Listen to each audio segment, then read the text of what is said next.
ourselves before you. We declare you our Lord, our Savior, the one and only person that we need in our lives. Thank you, our Lord God Almighty, forever you reign. Our Lord Jesus, amen and amen.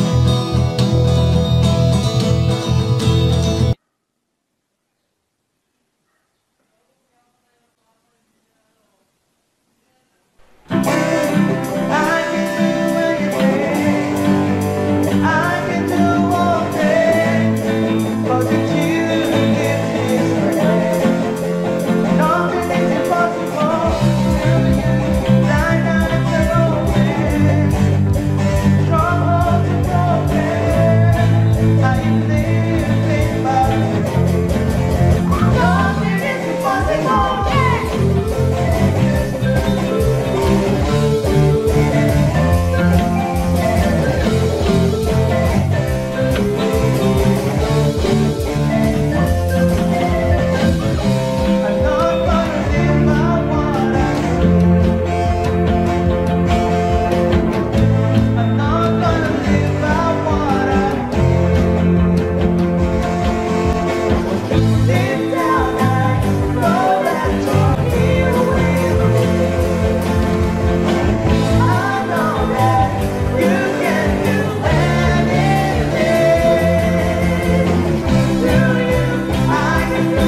O magsiparito kayo, tayo magsiawit sa Panginoon, tayo magkaingay na may kagalakan sa malaking bato ng ating kaligtasan.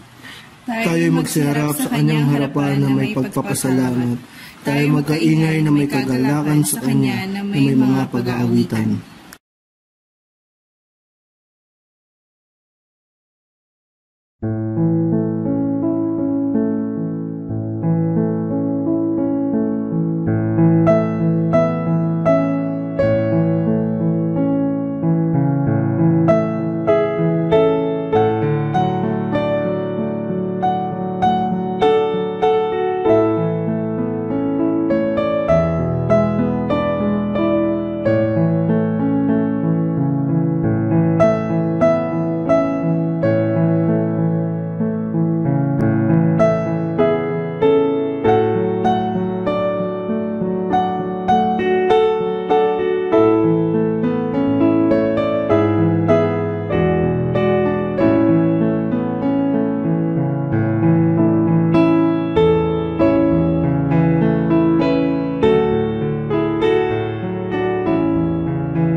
What if your blessings come through raindrops?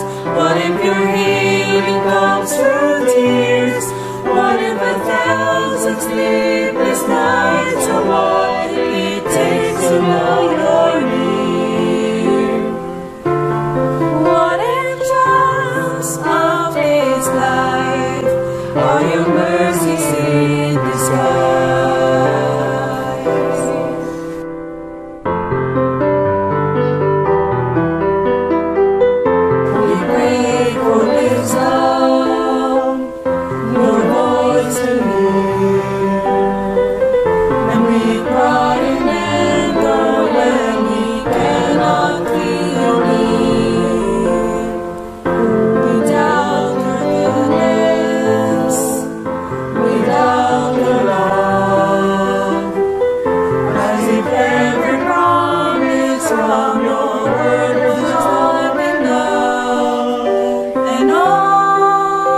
healing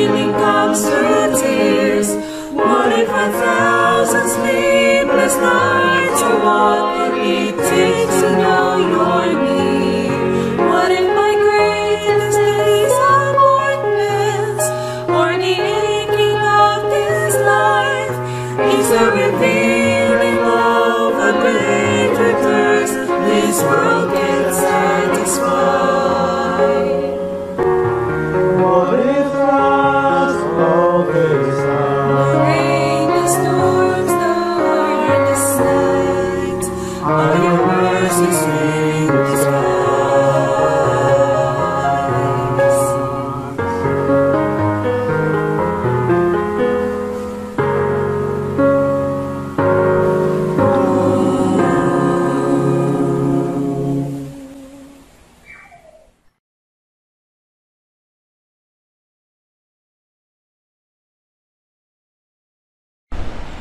Isang mapagpalang umaga po sa inyong lahat, mga magulang at mga kapatid.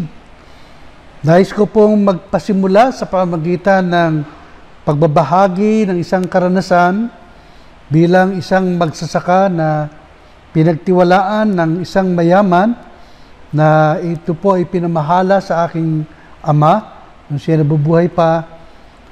Ang kanilang 20 hektaryang bukirin na walang anumang hinihinging kabayaran.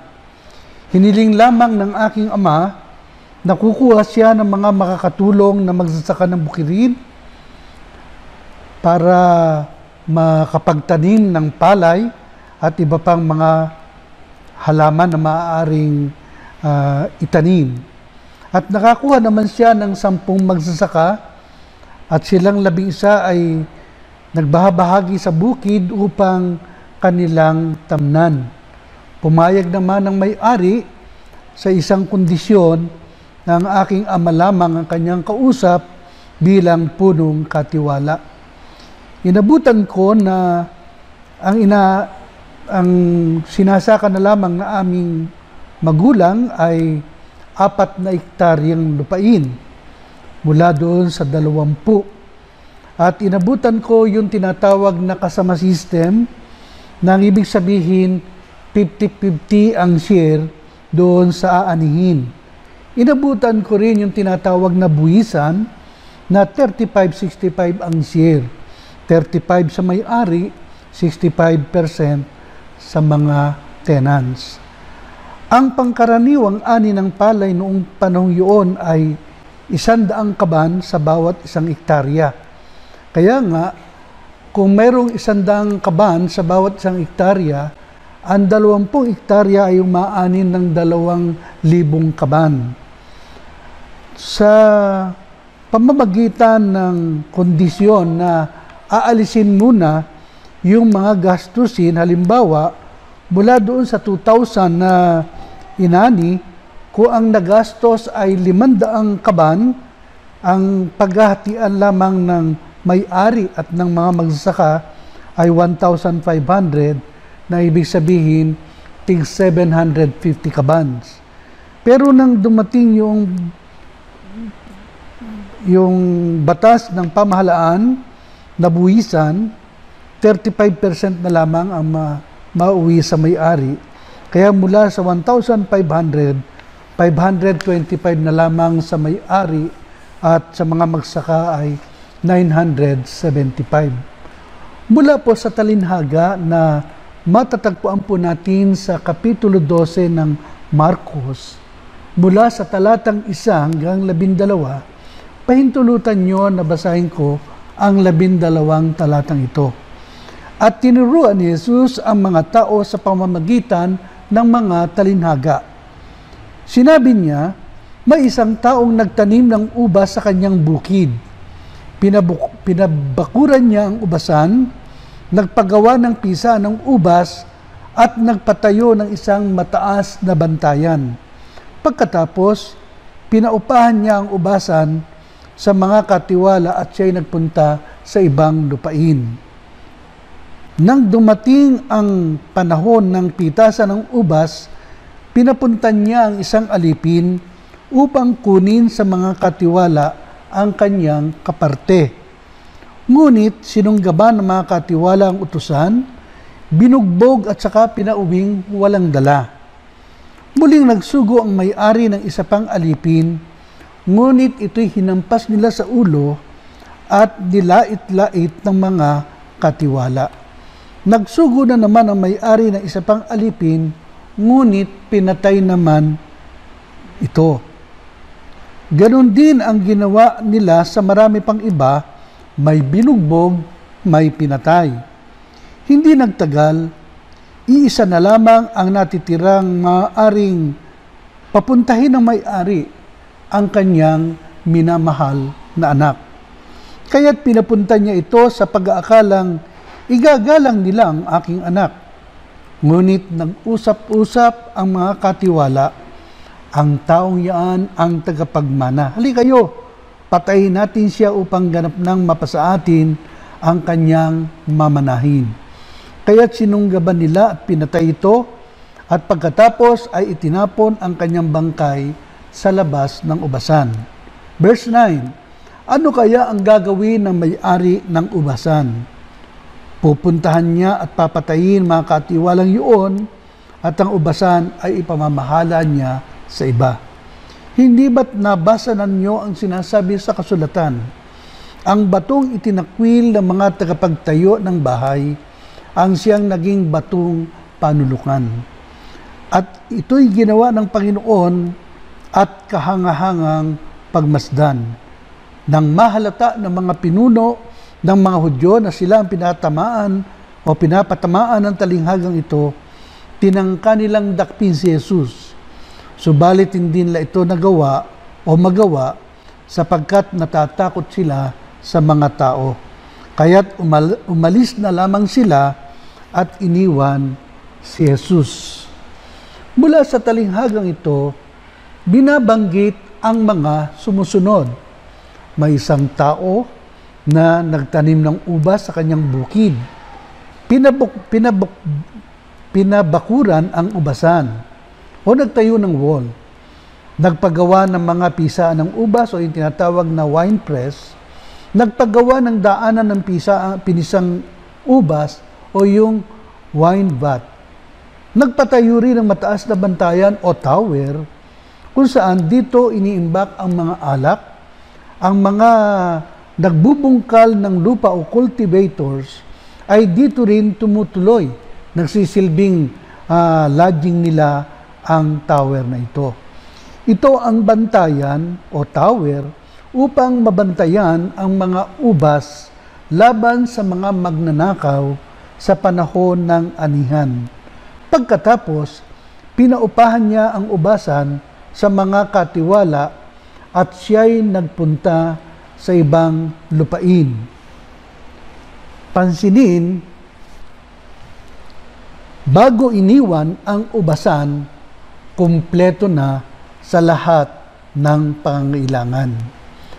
Ayon sa mga nag-aaral sa Biblia, sa bawat 8 ektarya ng bukid ng ubasan, nakakakuha ng 22 galon ng alak sa loob ng 5 taon, sapagkat inaabot ng 5 taon ang pag-aani ng ubas. Kaya't nakatitiyak tayo na malaking lupain ang pinaupahan ng may-ari, sapagkat marami siyang iniwang katiwala. Halimbawa, kung 800 ektarya at ito ang bawat 8 ektarya ay nagkakaroon ng 22 galon, ang ibig sabihin, sa bawat 100 ektarya, ito ay nakakuha ng 275 galon, na kung ito ay ating imumultiply sa 800 hektarya o times 8, ang ibig sabihin 2,200 galon ng alak sa loob ng 5 taon. Kung mayroong 8 katiwala at 12.5 kung hatiin ang 100 hektarya sa 8, nangangahulugan na mayroong 275 galon ng alak ang bawat isa. So, Kung mayroong 8 katiwala, 275 galon ng alak ang bawat isa, 2,200 galon ng alak ang maiipon sa ubasang mayroong 800 hektarya. Pwedeng humigit pa rito ang lupaing tinutukoy, sapagkat hindi mag-i-invest ng salapi kung kaunti lamang ang kanyang inaasahang ani.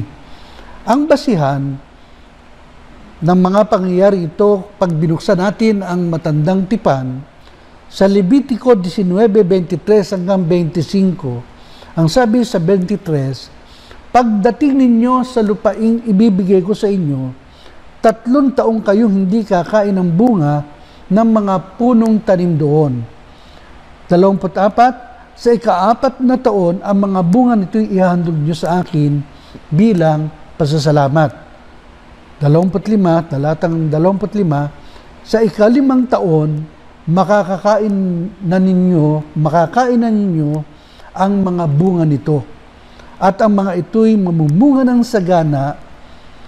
Ako si Yahweh, ang inyong Diyos. So, kung susundin yung panuntunan sa matandang tipan sa Leviticus, narito ang mga tuntunin, ang isang nagmamay-ari ng lupa, kapag siya'y nagtanim, halimbawa ng ubas, sa loob ng 5 taon, inaasahang ito ay mag-aani. Bagamat doon sa ika-3 taon ay meron ng pwedeng bunga, pero hindi nila pwedeng kainin ayon sa kautusan. At sa ika-4 na taon, yung ani roon ay dinadala sa templo bilang pagpapasalamat sa Diyos o kay Yahweh. At doon lamang sa ika-5 taon, maaaring kainin ng may-ari at ng mga magsasaka ang bunga nito. Kaya't ang ating batayan sa Marcos 1:12 ay maaaring naganap mismo sa Palestina sa panahon ni Jesus. Noon ay marami ang kaguluhang nagaganap sa pagitan ng mga magsasaka, katiwala, at ng mga may-ari ng taniman. Sabi ng mga nag-aaral, maaaring isang Hudyo ang may-ari na naninirahan naman sa ibang lupain, o kaya naman ay isang Romano na namuhunan sa ubasan sa dako ng Palestina. Hudyo man o Romano, maliwanag na may pananagutan ang mga katiwala sa may-ari ng ubasan, sapagkat pinauupahan yun sa kanila. 3 katotohanan ang binabanggit ng talinghaga. Una, nagbabanggit ito tungkol sa ating Diyos. Na unay makikita nating ang Diyos ay napakabuti. Ipinakita niya ang kanyang kabutihan sa pagkakaloob ng sagana. Lahat ng pangailangan doon sa ubasan ay ipinagkaloob ng may-ari. Dito, makikita natin na ang may-ari ay tumutukoy sa ating Panginoon. Kahit basahin po natin ang sinasabi sa matandang tipan sa Isaiah 5, talatang 1 hanggang sumusunod, ang sabi roon, mayroong ubasan ang aking sinta, sa libis ng bundok na lupa'y mataba, kaya ako'y aawit para sa kanya. Hinukay niya ang lupa at inalisa ng bato, mga piling puno ng mabuting ubas ang kanyang itinanim dito. Sa gitna'y nagtayo siya ng isang bantayan at pagkahukay pa ng balong pisaan, pagkatapos nito, siya na ang kanyang tanim ay magsipagbunga, ngunit bakit ang kanyang napitas ay maasim ang lasa? Kaya nga ngayon, mga taga-Jerusalem at mga taga-Huda, kayo ang humatol sa akin at sa aking ubasan. Ano pa ba ang aking nakaligtaang gawin sa aking ubasan? Bakit nang ako'y mamitas ng bunga, ang aking nakuha ay maasim ang lasa? Kaya't ganito ang gagawin ko sa aking ubasan puputulin ko ang mga halamang nakapaligid dito at wawasakin ang bakod. Ito'y kakainin at sisirain ng mga hayop. Ito ay inihula na ng Propeta Isaiah sa panahon na sila ay nasa tinatawag na panahon ng pagkakabihag ng Babylonia. Na makikita rin natin na yung pangangailangan nila ay ipinagkaloob ng Diyos. Sa may-ari, lahat mula doon sa bakod na magsisilbing palatandaan sa pinakahangganan nito o boundaries, mula doon sa pisaan ng ubas hanggang sa daluyan ng mga nakuhang katas nito, hanggang doon sa imbakan at maging sa bantayan o tower nito. Lahat ay ipinagkaloob na ng may-ari, walang iba kundi ang Panginoon. Pangalawa, kapansin-pansin na iniwan na may-ari ang ubasan sa mga katiwala. So nagtiwala ang Diyos, ang may-ari, doon sa kanyang mga piniling katiwala. Pinagtiwalaan tayo ng Diyos at binigyan ng kalayaan upang gawin yung magagawa natin para sa mga ipinagkatiwala niya.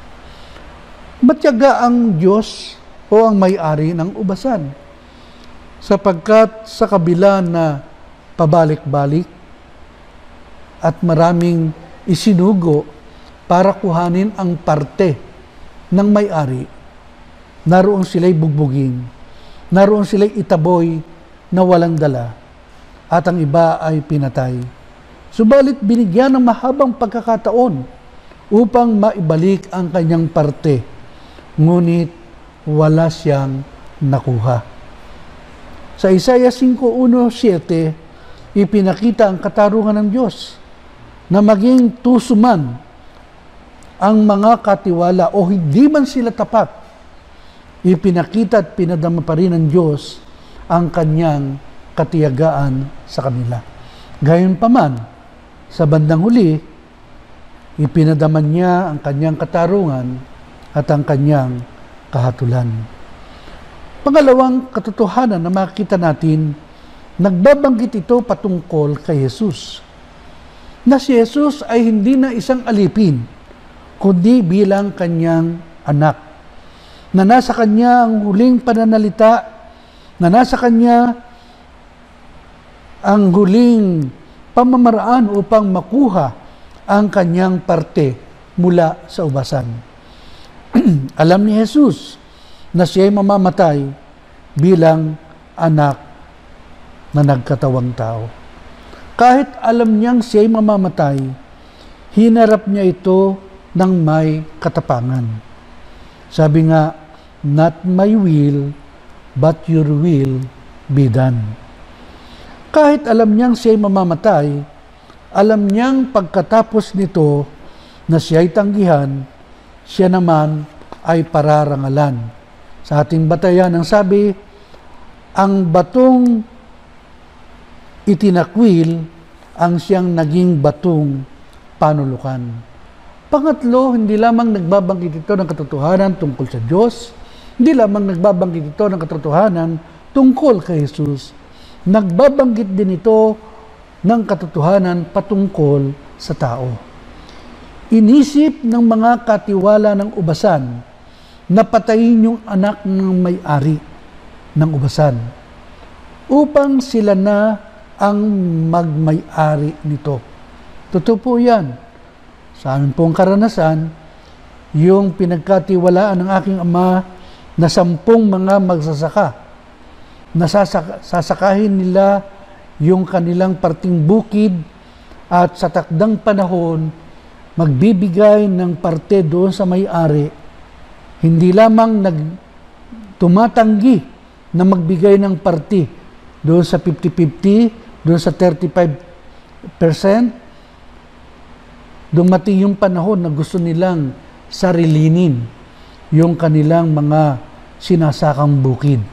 Katunayan, nung gusto nang ipagbili ng anak ng may-ari yung mga bukirin, Sila pa ang tumututol. Di nila alam, ang aking ama ang nakapirma sa agrarian na siyang punong katiwala na binigyan ng karapatan noong mayaman. May mga tao na kahit sa ating panahon ay nakikipaglaban pa sa Diyos at iniisip marahil matatakasan nila ang Diyos. Meron ngang quotation nagsasabi, "Be sure your sin will find you out." Tandaan po natin, mabait ang Diyos. Tandaan natin siya'y mapagpatawad. Pero huwag naman nating abusuhin ang kanyang kabaitan at ang kanyang kabutihan. Ang talinhaga ay nagtapos sa pagsasabi mula doon sa binanggit sa awit 118, talatang 22 hanggang 23. Awit 118 verse 22 and 23. Ang batong itinakwil ng mga tagapagtayo ng bahay ang siyang naging batong panulukan. Ginawa ito ni Yahweh at ito'y kahangahangang pagmasdan.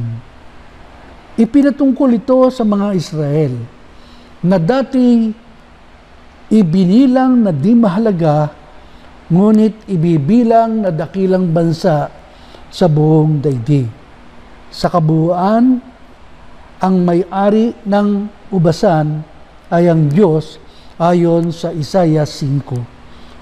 Ang ubasan ay ang Israel at ang Huda mula sa 5:1 hanggang 7 at gayon din sa 23 ng Mateo 29 hanggang 35. Ang mga alipin ay ang mga propeta mula sa Jeremias 25:4. At ang anak ay mismong ang ating Panginoong Kristo mula doon sa ating batayan sa 11:27 hanggang 33 at gayon din sa Hebreo 1:1 hanggang 3. Sa bandang huli ang sabi, wawasakin ang ubasan at ibibigay sa iba, na binabanggit doon sa Jeremias 27:6 na ito'y patungkol sa pagkaalipin nila sa Babylonia. Na ito naman ay mula doon sa Marcos Kapitulo 12 talatang 9 na nagpapatunay na ang Panginoong Diyos ay may nakalaang hatol sa mga hindi nagtatapat sa Kanya. Sa ating pagbubulay, una, pansinin, alalahanin natin ang kabutihan ng Diyos sa bawat isa sa atin. Tandaan po natin, ang Diyos ay napakabuti. Ang Diyos ay tunay na ipinagkakaloob ang lahat ng ating mga pangailangan. Kaya nga sa ikalawa ng ating pagbubulay, alalahanin natin ang lahat ng pagpapala niya sa atin, sa ating buhay, sa ating pamumuhay, at maging sa ating kabuhayan. Hindi po ba kayo nagtataka, 5 buwan na ang pandemya na nararanasan sa ating bansa, pero walang sino man sa atin ang pinabayaan ng ating Diyos. Ikatlo, ipagpasalamat natin na sa dami ng mga tao sa daigdig, isa tayo sa pinagkatiwalaan ng ating Panginoon. Binigyan tayo ng mga talento. Binigyan tayo ng panahon para makapaglingkod. Binigyan tayo ng mga kaloob. Ipagpasalamat natin sapagkat tayo ay pinagkatiwalaan ng ating Panginoon. Pang-apat, inaasahan ng Diyos na tayo ay magiging matapat para sa Kanya. Hindi pinag-uusapan ang dami ng ating talento, kaloob, at mga paglilingkod. Ang inaasahan ng Diyos, yung maging matapat tayo para sa Kanya. Ikalimang pagbubulay, italaga natin ang ating sarili at puspusang maglingkod sa Kanya. Huwag na po tayong kakaliwa, huwag na tayong kakanan pa, diretso lamang tayo sa pagtatalaga ng sarili at sa ating puspusang paglilingkod sa Kanya. Sa huli, panganim, tandaan, may laang kahatulan ang Diyos sa mga di nagtatapat sa Kanya. Sa ating pagtatapos, ating idalangin na bawat isang tinawag ng Diyos upang pangalagaan ang Kanyang ubasan ay masumpungang laging tapat sa Kanya. Ipanalangin po ninyo ang inyong mga manggagawa, mga pastor, mga diakonisa, mga misyonero, mga misyonera, mga piling laiko na naglilingkod para sa ating Panginoon. Ipanalangin natin na walang sino mang mananampalataya ang masusumpungang nagpapabaya sa bawat tungkulin na inyatang sa Kanya ng ating Panginoon. At maging babala sa bawat isa sa atin na ang kawalan ng katapatan ay nagdudulot ng kahatulan at ng kapahamakan. Magandang umaga po, pinagpala na tayo ng ating Panginoon.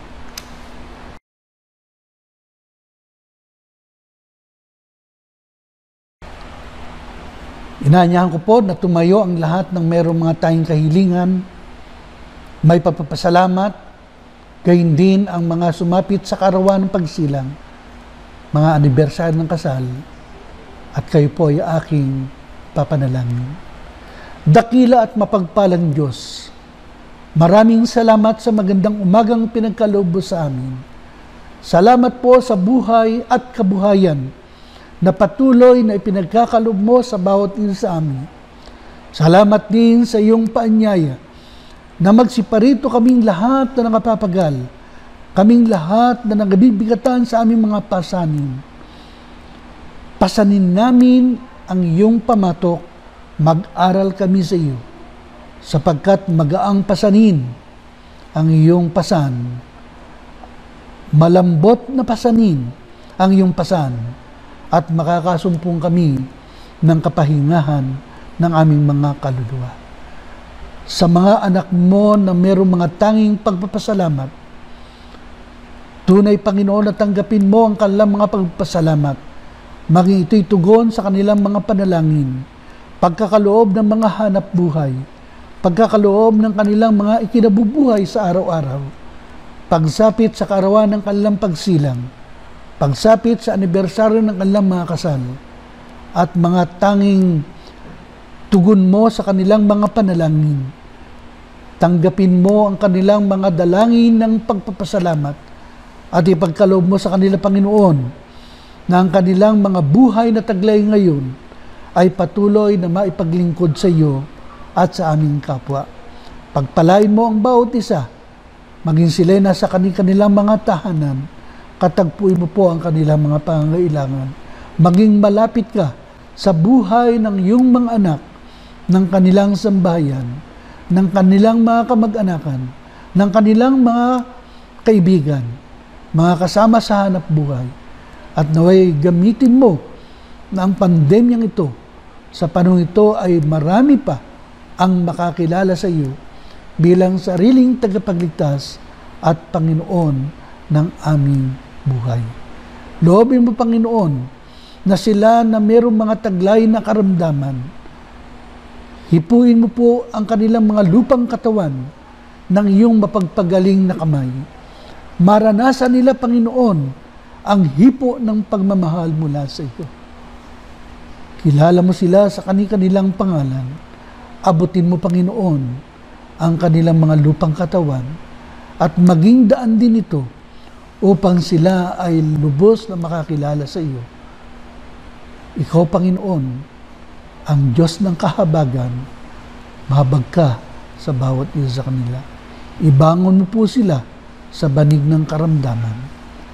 At sa aming patuloy na pananalangin, Panginoon, ipagkaloob mo po ang iyong mayamang basbas at pagpapala sa mga anak mong tumayo at mayroong mga pagpapasalamat at sila na mayroong mga tanging kahilingan. Mga magulang at mga kapatid, pagpalain nawa kayo ng Panginoon at kayo ingatan.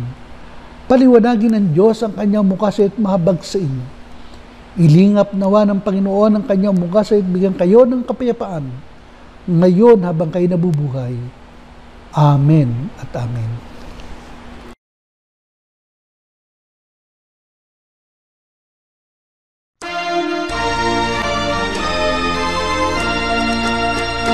Walhati papurihan ang Ama't Anak na mahal at ang Espiritong Banal na tanang mga nilalang. Amen.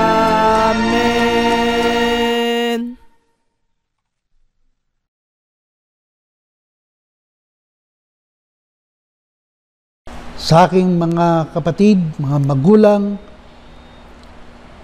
ipinagtatagubilin ko po kayo sa mapagpalang kamay ng ating Diyos Ama sa langit. Patuloy na ibuhos niya ang kanyang masaganang pagpapala sa bawat tahanan ng kanyang mga anak. Ang mayamang pagliligtas, ang pag-ibig ng ating Panginoong Kristo, ang inyong patuloy na maranasan, ang pakikipisan, ang kaaliwan, ang patnubay ng Banal na Espiritu, ang maghari sa ating mga buhay, ngayon at magpakailanman. Amen at amen.